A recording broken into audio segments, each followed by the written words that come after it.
Hello guys, welcome back with another video. In this video we will fix Facebook story not showing. So let's start without wasting any time.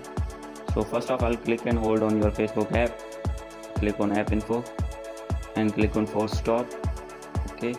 Click on clear storage and cache and click on clear cache. So after this, go back and open your Play Store app and search here Facebook. And make sure that your app is updated. So here you can see my app is not updated, so you need to update it.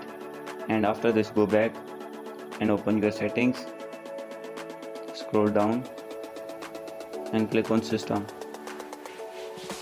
and click on date and time. So here you need to click two options, use network provided time on it and also on use network provided time zone.